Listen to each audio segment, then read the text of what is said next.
but for some reasons, known to the governor and his executive, bakagenda gari bakamanipulate bakajibesa baka MCS because yenjara bakaika gari bakachange bono instead is talking about nagesami akagenda akachikoa ama MCA chibesa bamuimbichi ereteri gote bachirichi aya ete aba MCA egaremba muimbichi is not talking about it na ndito majibesa renga akorete abantu bateri chibesa renga chiangurweru naboko ngina abantu nsahe kana boko ngina abantu lakini you cannot talk ngina nyasaye rabaro jena ki Nyaribo rio ko jote basari iga ngaindereti na rorwete chibesa ta koroki taba impeached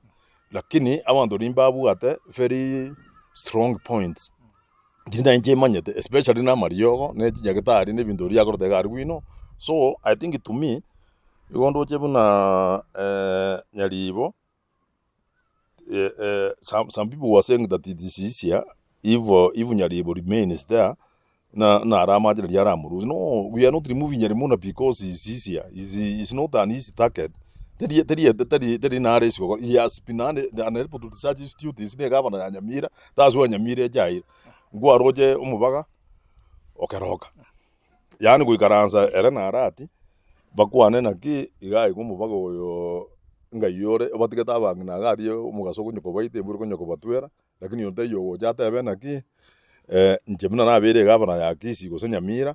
I've been able to do a site ya na risi goteba na bekire gento gete so that yata be amai ko kre muna abumbu ya obatigiro oro lakini sauri batagete maybe I don't know because kisi ya Nyamira we are one now represent na cha gari the other day karacho oro oko bakobori na mbadi turiko wingi batete kobori yani ngendo na iwete kiarenge very important to the governor ne daraja tete kobori kuruma gwagwa utambuke kogenda uchibosigisi ya ere yoga nywe da konya kobori daraja is something very small thing imbe governor thing ro si daraja ngie problem daraja is just very little bana to kobori ebinte bikonwa ebindo birio ratebe gari otena kiga good members of parliament to ashirikianire to mate egama no rie genta kwe bangerina ki members of parliament have a role to play at the county not necessarily na bajigo interview ne jibe ji county there are grants na the bajigo national government to the county and that's why if you look at the counties are very successful igoko nyoro nyinge njiria members of parliament babete members of parliament those constituencies say county year bagaja ka bajigaba